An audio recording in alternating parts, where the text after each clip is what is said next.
Hello students, मैं जितेंद्र सिंह। आदाब, सत श्री अकाल, नमस्कार। आप सभी कैसे हैं? मतलब ठीक ही होंगे। लॉकडाउन है, सभी घर पे ही हों। मैं भी आशा करता हूँ आप सभी ठीक ही हों। स्टूडेंट्स, हमारा सेट्स का सीरीज चल रहा है IIT-JEE, एयरफोर्स, नेवी यानी 11th क्लास सभी का। तो हम उसी के अंदर अपना ये सेकंड लेक्चर है। फर्स्ट लेक्चर हो गया है। फर्स्ट लेक्चर के अंदर हमने स्टूडेंट्स सीखा था सबसेट के बारे में, सबसेट के बारे में, सेट के बारे में, सेट के रिप्रेजेंटेशन के बारे में। मतलब बहुत सी अच्छी अच्छी चीज़ें सीखी। और इस लेक्चर में भी आपको दिख रहा होगा कि हम क्या क्या पढ़ने वाले हैं। हम पढ़ेंगे close and open interval, power set, union and intersection of set, Venn diagram. आज के हमारे ये 4 टॉपिक रहेंगे। आप ऐसा मत सोचिएगा कि हम इतना छोटा छोटा क्यों पढ़ रहे हैं, मतलब धीरे धीरे क्यों पढ़ रहे हैं। हमारा टारगेट अभी 1 साल दूर है, लेकिन हमारा कोर्स टाइमली कंप्लीट हो जाएगा, चिंता मत कीजिए। पर ये ध्यान रखिएगा कि जो भी पढ़ेंगे अच्छा पढ़ेंगे, परफेक्ट पढ़ेंगे और मतलब पूरा पढ़ेंगे। मतलब कोई चीज़ छूटनी नहीं चाहिए। इसलिए धीरे कर ले लेकिन अच्छा करेंगे हम, ये ध्यान रखिएगा। तैयारी एक ही बार कीजिए तो ढंग की कीजिए। हाँ, आज हम ये चारों चीज़ें पढ़ने वाले हैं। और आइए अब हम शुरुआत करते हैं। और जिन्होंने लेक्चर नहीं देखा है हमारा पहला, उनको अभी लिंक मिल जाएगी। आप या तो वीडियो के डिस्क्रिप्शन में देख लीजिए, या फिर आप ये आई का बटन आ रहा होगा वहाँ देख लीजिएगा। अब चालू करते हैं आगे हमारा लेक्चर। आज का हमारा फर्स्ट टॉपिक है क्लोज एंड ओपन इंटरवल। तो स्टूडेंट्स, एक बात ध्यान दीजिएगा कि सबसे पहले पता होना चाहिए इंटरवल क्या होता है ना। भाई क्लोज एंड ओपन तो बाद की बात है, पहले इंटरवल क्या होता है आइए देखते हैं इंटरवल क्या होता है। देखिए, इंटरवल को पहले अपन नॉर्मली समझते हैं, आम बात जो बात करते हैं, आइए समझते हैं क्या होता है। इंटरवल को ऐसे मानिए कि 10 बंदों की लाइन है। ध्यान दीजिएगा कि 10 बंदों की लाइन है। आप यहाँ पे हैं और एक सुंदर कन्या यहाँ पे है, और दोनों के बीच में ये कुछ बंदे हैं। अब आप एक बात देख रहे होंगे कि आप यहाँ पे हैं, वो यहाँ पे हैं, बीच में कुछ लोग हैं। तो आप से लेके यहाँ तक ये जितने भी लोग हैं, आप लोग हैं, ये सभी इंटरवल है।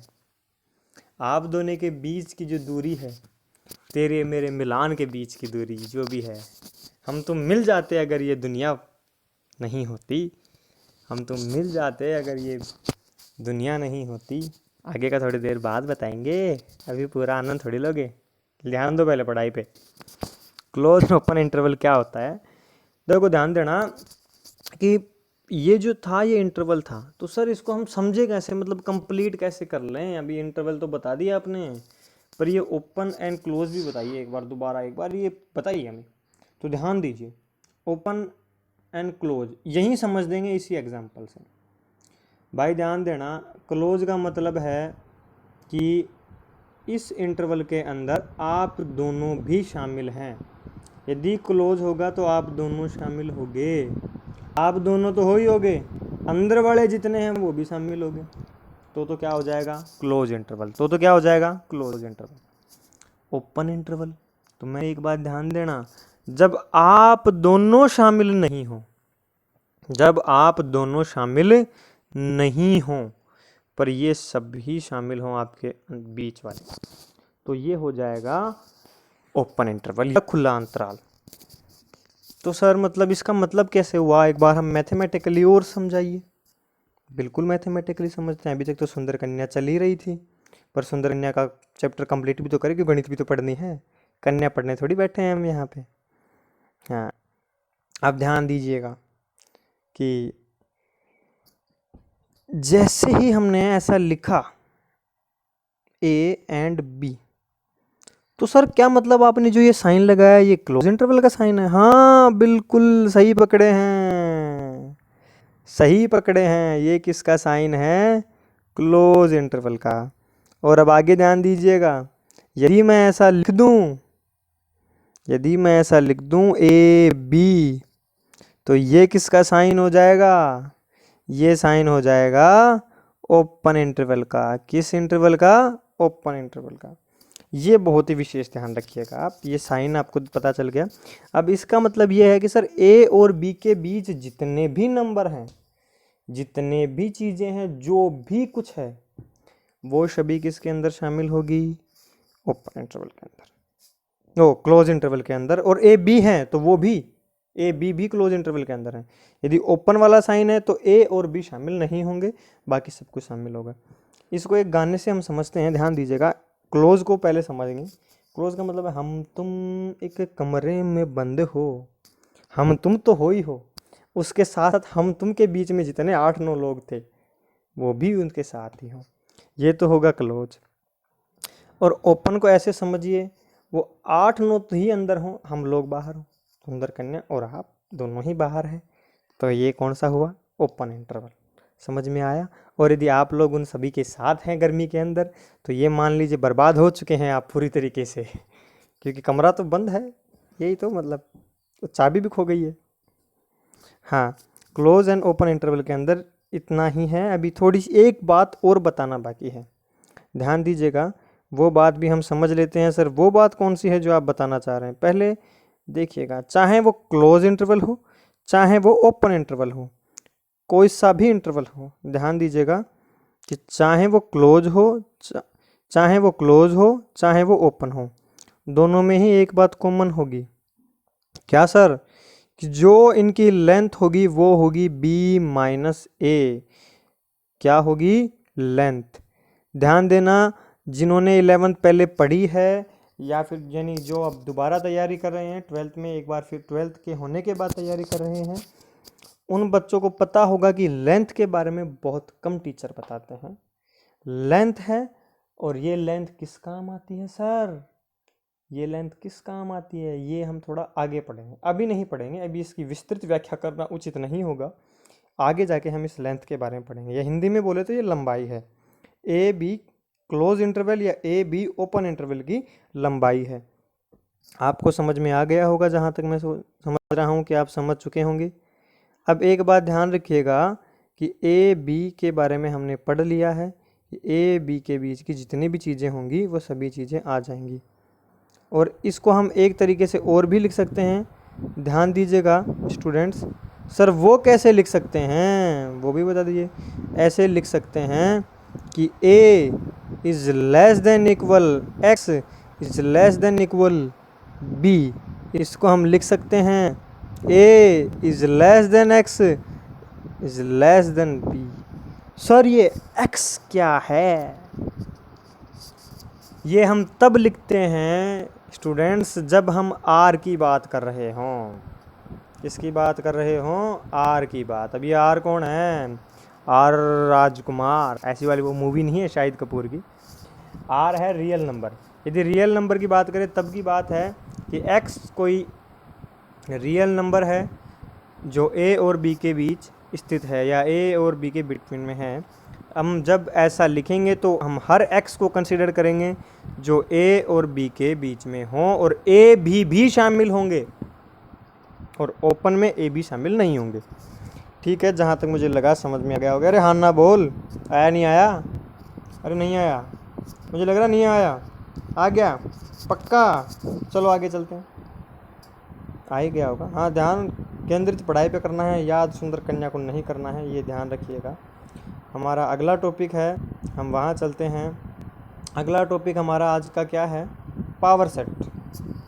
ये बड़ा इंटरेस्टिंग टॉपिक है भाई, ध्यान रखिएगा। पावर सेट, पावर सेट क्या होता है? ये बड़ी अच्छी चीज़ है। पावर मतलब ताकत से नहीं है कि मतलब ताकतवर है सभी को कूटेगा, ऐसी बात नहीं है। पावर मतलब है घात समुच्चय। घात समुच्चय होता क्या है, इसको समझने के लिए थोड़ा ध्यान दीजिएगा। अभी सुंदर कन्या को भूल जाइए, अभी थोड़ा ध्यान लगाइए एक बार। पावर सेट होता क्या है स्टूडेंट? जैसे कि मान लीजिए हमने कोई ए कंसिडर किया, ए के अंदर ए कोई सेट है जिसके अंदर एलिमेंट हैं 1 और 2। क्या एलिमेंट हैं? 1 और 2। तो ए के कुछ सबसेट भी होंगे, ए के कुछ क्या होंगे, सबसेट भी होंगे, ए के कुछ सबसेट होंगे। तो इन सभी सबसेट, डेफिनेशन अब बनेगी, ध्यान दीजिएगा, इन सभी सबसेट का कलेक्शन, क्या कलेक्शन क्या होगा, पावर सेट। ध्यान दीजिएगा, अब की बार डेफिनेशन एक बार फिर से बोलेंगे, एक बार डेफिनेशन, सॉरी ये थोड़ा बहुत टर्न हो गया, कि ए किसी समुच्चय या किसी सेट ए के सभी सबसेट का कलेक्शन, यानी collection of subset of A, collection of all subset of A, that is called power set. मतलब ए के जितने भी उपसमुच्चय होंगे उन सभी का कलेक्शन क्या कहलाएगा, पावर सेट ऑफ ए का घात समुच्चय। ध्यान रखिएगा, घात समुच्चय किसी एक समुच्चय का होता है, अकेले घात समुच्चय का कोई अस्तित्व नहीं होता है। पहले कोई समुच्चय होगा, उसका ही हम घात समुच्चय बना पाएंगे, बिना किसी समुच्चय के हम घात समुच्चय नहीं बना पाएंगे, ये विशेष ध्यान रखिएगा। तो सर मतलब आप बताइए होता क्या है घात समुच्चय, कुछ नियम है बेटा घात समुच्चय के, वो ध्यान रखिएगा स्टूडेंट्स, मेरे प्यारे स्टूडेंट्स को वो ध्यान रखना होगा कि किसी ए के सबसेट क्या क्या होते हैं। तो मैं बताता हूँ आपको कि ए के सबसेट क्या क्या होंगे, ध्यान दीजिएगा। ए के इस जिसमें 2 एलिमेंट हैं उसके 4 सबसेट होंगे। कितने सबसेट होंगे, 4। सर बताइए, एक तो ये आई, याद है कल मैंने बताया था रिक्त समुच्चय, उसमें इस चिन्ह को मैं छोड़ के गया था कि आपको जवाब देना है, तो कुछ बच्चों ने बताया भी। ये है फाई रिक्त समुच्चय एक, अपना दूसरा सबसेट होगा 1, तीसरा होगा 2 एंड द फाइनल होगा 1 और 2। एक बात ध्यान रखिएगा स्टूडेंट्स, फाई और जो समुच्चय खुद है वो खुद का तो उपसमुच्चय होगा ही होगा, और फाई भी प्रत्येक समुच्चय का उपसमुच्चय होता है। ये ध्यान दीजिएगा, ये भी एक क्वेश्चन था हमारा कल का कि क्या एम्प्टी सेट सबसेट होता है हर सेट का। तो जी हाँ, एम्प्टी सेट हर सेट का सबसेट होता है। पर सर आपने ये तो बता दिया, पर ये नहीं बताया कि हम पता कैसे लगाएं। आपने बोला कि इनके तो 4 होंगे, तो आपको कैसे पता चला। अरे इसका भी एक ट्रिक है, और बड़ा झक्कास सा ट्रिक है, ये मान लेना दिमाग जन्ना आ जाएगा उस ट्रिक को देख के। सीधा सीधा फॉर्मूला है, टिकाओ फॉर्मूला को और आंसर निकालो। तो चलो फॉर्मूला टिकाते हैं। सर टिकाना क्या, पहले बताओ तो सही फॉर्मूला होता क्या है, पहले बताओ हमें। चलो भाई करेंगे, बेचारे गुरुजी क्या क्या करें, अब अकेला आदमी, सुंदर कन्या की कहानी भी सुनाऊं मैं आपको, सब कुछ जी मैं सुनाऊँ है। चलो फिर भी आगे अब चलते हैं, हम अपना अगला वीडियो हम अपना अगली जो फॉर्मूला है वो बताते हैं। Number of power set, number of power set के अंदर क्या होगा, मतलब पी ऑफ ए के अंदर कितने नंबर होंगे ये देखिएगा। इन नंबरों का होगा 2 की पावर m। सर ये m क्या है, सबसे बड़ी बात ये है सर ये m क्या है, ध्यान दीजिएगा स्टूडेंट्स, m है नंबर ऑफ एलिमेंट्स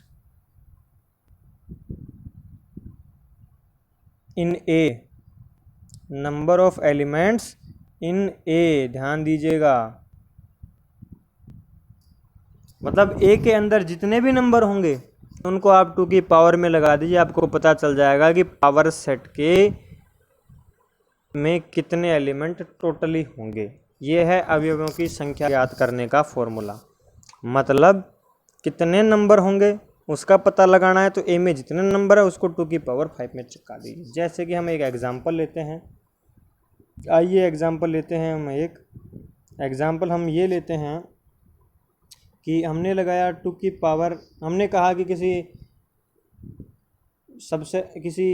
समुच्चय ए में 10 अवयव हैं, तो उसके घात समुच्चय में कितने अवयव होंगे, तो हम कर देंगे 2 की पावर 10 होंगे, और हम ऐसे करके आंसर निकाल लेंगे।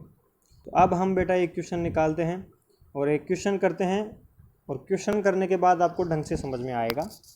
पर ध्यान दीजिएगा क्वेश्चन IIT लेवल का है, डर मत जाइएगा, कहीं डर जाएं, पगला तो नहीं रहे हैं। क्वेश्चन देखिए, सबको अपनी स्क्रीन पे आ गया होगा क्वेश्चन, जहाँ तक मेरा अंदाज़ा है। पढ़िए, यदि P ऑफ A यानी एकाघात समुच्चय, P ऑफ A समुच्चय एकाघात समुच्चय है तथा A एक रिक्त समुच्चय है, तब P ऑफ A में अवयवों की संख्या क्या होगी। बड़ा अच्छा क्वेश्चन है। मतलब A क्या है बेटा, सबसे पहले ध्यान देना है एक बार कि A क्या है। A है सर 5, A में कितने एलिमेंट, 0। तो सबसे पहले P ऑफ A में निकालो, P ऑफ A में कितने एलिमेंट, 2 की पावर 0 देन 1। तो अब जब पहले वाला क्लियर हुआ है, ध्यान दीजिएगा, जब पहले वाला क्लियर हुआ है तो दूसरे वाला भी तो करना पड़ेगा ना। पहले वाला तो हो गया, अब दूसरे वाला है P ऑफ A। तो इस बार कितने हैं, इस बार तो 1 है, तो अब एक और 1, अब की बार एक एलिमेंट आ गया। तो P ऑफ A इसमें 2 की पावर 1, तो कितने एलिमेंट, 2। फिर क्या होगा, P ऑफ A, तो 2 की पावर 2, तो कितने हुए, 4। तो अब की बार करोगे तो P ऑफ A मतलब 2 की पावर कितना, 4, क्योंकि एक और बढ़ाना पड़ेगा ना बेटा।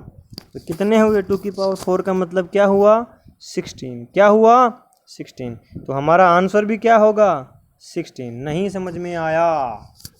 देखो एयरफोर्स नेवी में ऐसे ही क्वेश्चन आते हैं, हम ऐसे बहुत सारे अच्छे अच्छे क्वेश्चन करेंगे। पर मेरा पहले मानना ये है कि हम थ्योरी जब क्लियर कर लेते हैं तो क्वेश्चन निकालना बड़ा आसान होता है। अब ये कितना अच्छा क्वेश्चन था, आप देखिए किसने हमें मतलब घात समुच्चय का पूरा चीज़ कंसेप्ट क्लियर कर दिया है। ए रिक्त समुच्चय था, तो ये नहीं कि 0 एलिमेंट हैं तो अगले में भी 0 होंगे। ध्यान दीजिएगा, बहुत अच्छा क्वेश्चन था। आंसर कितने आएंगे, 16। क्लियर हुआ, अरे हाँ ना बोल, अभी खो तो नहीं रहे ख्यालों में। कोई सुंदर कन्या याद आ गई स्कूल की, अब जा भी नहीं सकते उसके पास, मिल भी नहीं सकते, अरे हाय, ना ना ना ना, ऐसा नहीं करना है। ध्यान देना, 16 क्लियर हुआ। हाँ, अब अगले क्वेश्चन पे भी चलेंगे, लेकिन अगला क्वेश्चन अभी थोड़ा लेट आएगा, लास्ट में करवाऊँगा। और हाँ, करवाऊँगा नहीं, घर के लिए देख के जाऊँगा। अब अगला टॉपिक है union and intersection of A set. ध्यान दीजिएगा student, union and intersection of set and Venn diagram, इनको हम लगभग सेम एक साथ ही पढ़ेंगे। एक साथ पढ़ेंगे तो थोड़ा ज़्यादा अच्छा समझ में आएगा। अब मैं आपको वेन डायग्राम के बारे में भी बता दूंगा और इसके बारे में बता दूंगा, और वेन डायग्राम से ही इसको समझाऊंगा। पर एक बात ध्यान दीजिएगा, मैं आपको पहले समझा दूं, थोड़ा सा मेरा साथ दीजिएगा आप लोग। मैं आपको यूनियन और इंटरसेक्शन समझा रहा हूँ, इसको लिखने का तरीका ये बाद में समझाऊंगा, कैसे लिखते हैं, क्या इसका साइन है, ये सब चीज़ें हम बाद में करेंगे, पहले इसको समझेंगे। जैसे कि मान लीजिए ये एक सेट है, ये क्या है, एक सेट है, तो इसका नाम हम दे देते हैं, इसका नाम हम दे देते हैं ए। क्या नाम दिया हमने, ए। अब एक और सेट बनाते हैं हम, एक मिनट रुक जाइए, ये इसको इसके पास ले आते हैं।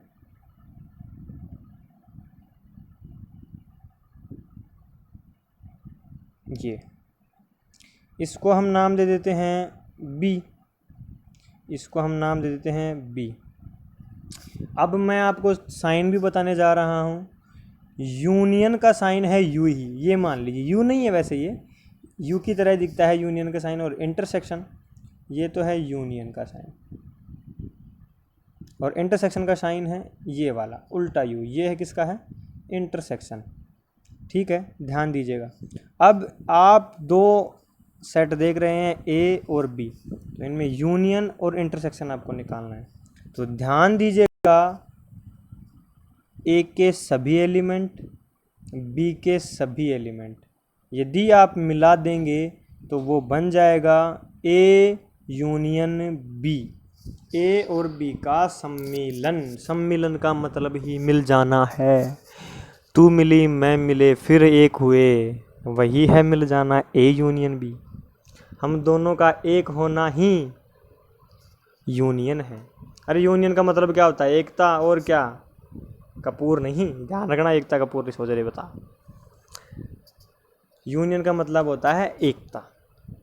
तो बस वैसी ही बात है कि हम एक हो जाएं, तू मिले मैं मिलूं, एक हों, यही क्या है? यूनियन है। ध्यान रखना, प्रेम से समझिए, गणित प्यारा सब्जेक्ट है। और अब आइए इंटरसेक्शन पे। किस पे आइए? इंटरसेक्शन पे आइए। ये भी इम्पोर्टेंट है। सर इंटरसेक्शन होगा क्या?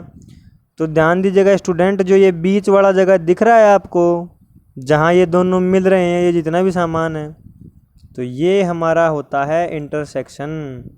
इसे क्या कहेंगे हम?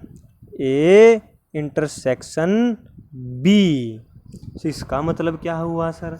इसका मतलब ये हुआ बेटा, जब मिलन से पहले हम लोग गण विरोध भी मिलाते हैं। अरे शादी करते हैं, मिलन होता है, उससे पहले घर वाले पंडित को बुला के गण विरोध मिलाते हैं ना। तो गण मिल जाते हैं तो शादी कर देते हैं, नहीं मिलते हैं तो तुम्हारे और वे नहीं, वो अपने और आप अपने, ऐसा ही होता है ना भाई। तू जा और मैं भी गई, बस हम नहीं मिल पाए, ऐसा हुआ। तो मतलब इसमें ये है कि यदि गुण मिल जाएं तो ये इंटरसेक्शन है। मतलब इन दोनों का जो कॉमन होगा, ध्यान से डेफिनेशन सुनिएगा, किसी सेट ए और किसी सेट बी के कॉमन एलिमेंट, जितने भी एलिमेंट कॉमन होंगे वो सभी क्या कहलाएंगे? A intersection B. और जो सारे एलिमेंट है कॉमन और ना हो, वो सब क्या हो जाएंगे? A union B. एक बात ध्यान दोगे आप कि ए यूनियन बी के अंदर ये जो एलिमेंट हैं, ये जो अंदर वाले एलिमेंट हैं, ये बार बार आएंगे, 2 बार आएंगे। पर मैंने आपको पहले बताया था जब पिछले लेक्चर में, कि सेट में 2 बार चीज़ों को नहीं लिखते हैं। कोई चीज़ 10 बार आए, लिखना एक ही बार है। ठीक है, बात वो है ना कि मारूंगा 10 गिनूंगा 1, तो आएंगे 10 बार लेकिन लिखना एक है। समझ में आया नहीं आया? सर एक क्वेश्चन भी करवा दीजिए छोटा सा। ठीक है, इधर देखिए, अगला अब एक क्वेश्चन कर लेते हैं यूनियन और इंटरसेक्शन पे। मैंने कहा कि ए है, मैंने बोला ए है, ए के अंदर कुछ एलिमेंट हैं 1 2 3 4 5। बी के अंदर एलिमेंट हैं 4 5 6 7 8। देन आप लिखेंगे कि A union B. A union B में क्या होगा? ध्यान से देखिएगा, ए यूनियन बी में मतलब सब कुछ आ गया। अपने को ए वाला भी लेना है, बी वाला भी लेना है, तो 1 2 3 4 5 6 7 8। नहीं समझ में आया? अरे नहीं आया? हाँ ना बोल, अरे बोल, कुछ तो बोल, बोल राधा बोल, कुछ तो बोल। हाँ, राधा नाम वाले नाराज ना हो जाएं। ए इंटरसेक्शन बी, ये क्या होगा? ध्यान दीजिएगा, मतलब दोनों में कॉमन क्या है? इसमें 1 है, नहीं है। क्या 2 2 कॉमन है? नहीं है। 3 3 कॉमन है? नहीं है। क्या 4 4 कॉमन है? अरे हाँ, पकड़े नहीं पकड़े? सही पकड़े, 4 कॉमन है। 5 5 कॉमन है? नहीं है, हैं। तो यहाँ क्या आया? 5। तो ए इंटरसेक्शन भी होगा 4 और 5। ए यूनियन भी होगा 1 2 3 4 5 6 7 8। समझ में आया नहीं आया? अरे आया नहीं आया? अरे हाँ ना बोल, कुछ तो बोल। शायद समझ में आ गया है, जहाँ तक मेरा अंदाज़ा है यूनियन और इंटरसेक्शन के बारे में समझ में आ गया। तो अब हम आते हैं हमारा लास्ट टॉपिक आज का, वेन डायग्राम। एक बात मैं आपको बता दूं कि अभी यूनियन और इंटरसेक्शन कंप्लीट नहीं हुआ है। इनके कुछ गुणधर्म भी होते हैं, कुछ प्रॉपर्टीज़ भी होती हैं, वो हमें पढ़ेंगे, लेकिन वो हम अगले लेक्चर में पढ़ेंगे।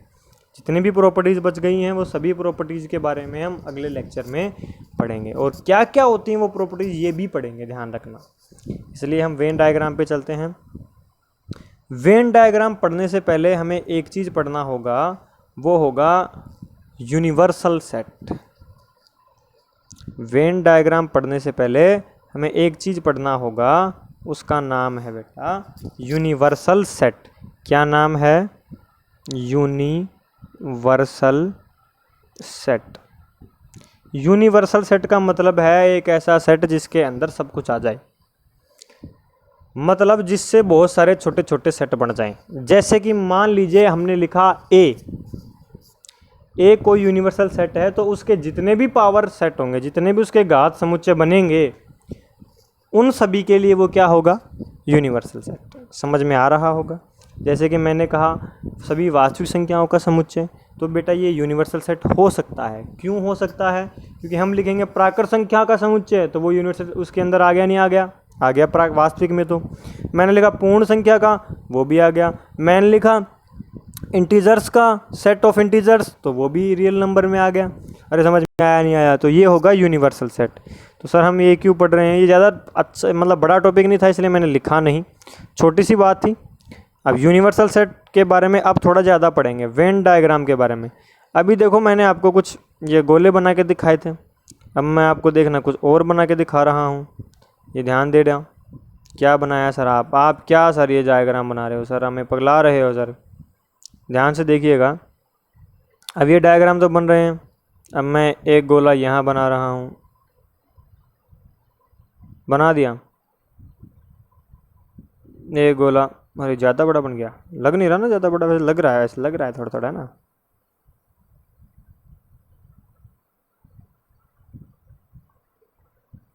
अब एक और बना देते हैं गोला।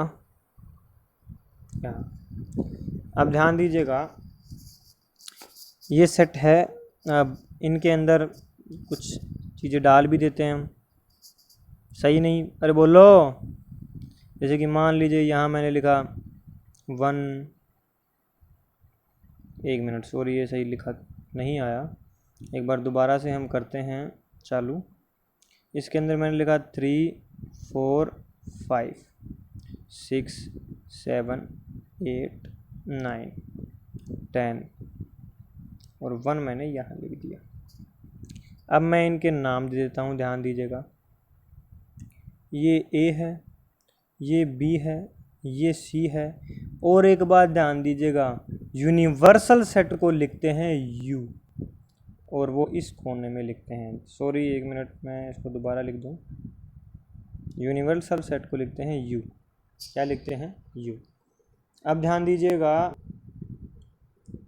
कि अब आपसे कोई पूछा जाए कि ए इंटरसेक्शन बी क्या होगा, यहाँ पे आपको इंटरसेक्शन और ये सब चीज़ें कंप्लीट होंगी। ध्यान दीजिएगा, ए इंटरसेक्शन बी। अब मैं क्या पूछ रहा हूँ वो ध्यान दीजिएगा एक बार, कि क्या लिखना है हमें? A intersection B. A intersection B के लिए अब मैं लिखता हूँ कि ए इंटरसेक्शन बी। तो आप क्या लिखेंगे? आप इसको देखेंगे, ए और बी में क्या कॉमन है? आप कहेंगे सर 6 कॉमन है। तो ए इंटरसेक्शन बी में क्या आ जाएगा? 6। ध्यान दिया नहीं दिया? उसके बाद अब आपको मैंने कहा कि ए लिखिए, ए क्या होगा? तो अब आप ए लिखेंगे। ए क्या होगा? ध्यान दीजिएगा, ए होगा 3, 4, 5, 6। 3, 4, 5, 6। अगला देखिएगा, मैंने कहा बी लिखिए, तो आप लिखेंगे 7, 8, 9। मैंने कहा बी लिखिए, तो आप लिखेंगे 7, 8, 9 और 6 भी भूलना नहीं है, 6 ए बी में भी है। अब मैंने लिखा सी लिखिए, तो आप लिखेंगे सी। सी क्या लिखेंगे? सी में सिर्फ एक ही एलिमेंट है, 10। मैंने कहा आप यू लिखिए, तो यू के अंदर आप क्या ले आएंगे? यू के अंदर लेंगे 1, 3, 4, 5, 6, 7, 8, 9, 10। अरे 2 छूट गया क्या? 2 को भी ले लेता हूँ, यू के अंदर 2 भी आ गया। तो अब आपको समझ में आया नहीं आया? अब मैं बोलूँ ए इंटरसेक्शन सी। मैंने बोला A intersection C, A intersection C तो क्या होगा? 5। बी इंटरसेक्शन सी क्या होगा? ये भी क्या होगा? 5। नहीं समझ में आ रहा? आया नहीं आया? अरे बोलो, आ रहा होगा मेरे हिसाब से समझ में। अब अगला ध्यान देना, मैं बोला A union B. A union B क्या होगा? 3, 4, 5, 6, 7, 8, 9। तो वेन डायग्राम आपको क्लियर होगा। वेन डायग्राम बस इसी चीज़ को बोलते हैं। अभी इसकी भी कुछ प्रॉपर्टीज हैं, उसको हम आगे अगले लेक्चर में कंप्लीट करेंगे। हाँ, अब आपके लिए एक क्वेश्चन जो मैं आज आपको देख के जा रहा हूँ, ध्यान दीजिएगा इस क्वेश्चन के बारे में। क्वेश्चन आपकी स्क्रीन पे है, मैं थोड़ा बड़ा भी कर देता हूँ, देख लीजिएगा। क्वेश्चन है, यदि ए बी और सी 3 ऐसे समुच्चय हैं जिनके लिए A intersection B is equal A intersection C and A union B is equal A union C। तो अब आपको बताना है कि ये किस प्रॉपर्टी को फॉलो करते हैं। A इक्वल C होगा, B इक्वल C होगा, A इंटरसेक्शन B होगा, A इक्वल B होगा। ये अब आपको बताना पड़ेगा। सोचिएगा, जवाब दीजिएगा। ये 2009 AIEEE में आया हुआ है और आप सभी को इस क्वेश्चन के लिए शुभकामनाएं मेरी ओर से कि आप इस क्वेश्चन को बता पाएँ। हाँ, मैं अगली चीज़ आपको एक बात और बताना चाहूँगा। वो दोस्तों, आप सभी इस वीडियो को ज़रूर देखें और देख लिया, यहाँ तक देख लिया है, आपको अच्छा ही लगा होगा तो इसे लाइक भी कर दें। लाइक कर दें, अपने जो भी दोस्त हैं जो पढ़ना चाहते हैं 11th में, उन सभी तक इसको शेयर कर दीजिए। हम VCI सीकर के माध्यम से हम सभी ये करने की कोशिश कर रहे हैं कि लॉकडाउन के अंदर बच्चे पढ़ पाएँ और ढंग से पढ़ पाएँ, अच्छी शिक्षा ले पाएँ। इसलिए आप सभी से अनुरोध है कि आप इसे लाइक भी कर दीजिए। आपको कुछ भी सजेशन देना है या फिर आपको कोई भी कमी लगी है तो आप हमें बताइए, कमेंट्स के माध्यम से बताइए, या फिर हमारा टेलीग्राम का लिंक है डिस्क्रिप्शन में, उस टेलीग्राम पे जाके मैं मेरा पर्सनल लिंक भी दे दूंगा, उस पे आप बता दीजिएगा। और एक बात ध्यान दीजिएगा, एक बात और, कि पढ़ाई को रेगुलर कीजिएगा, कॉपी पेन लेके बैठा कीजिए, नोट्स बनाया कीजिए, ठीक है। जय हिंद। और आज मदर्स डे है, उसके लिए आप सभी को शुभकामनाएं और आप सभी की माताओं को भी शुभकामनाएं। मेरी भी माताओं के बराबर ही हैं वो। और एक बात ध्यान दीजिएगा कि ये मदर्स डे का जो है ये बहुत ही अच्छा मन है आपका, ठीक है। धन्यवाद। मैं जितेंद्र सिंह। మీకు ఈ వీడియో నచ్చినట్టయితే లైక్ చేయండి, షేర్ చేయండి, సబ్స్క్రైబ్ చేయండి. రెగ్యులర్ నోటిఫికేషన్స్ కోసం బెల్ బటన్ని ప్రెస్ చేయండి.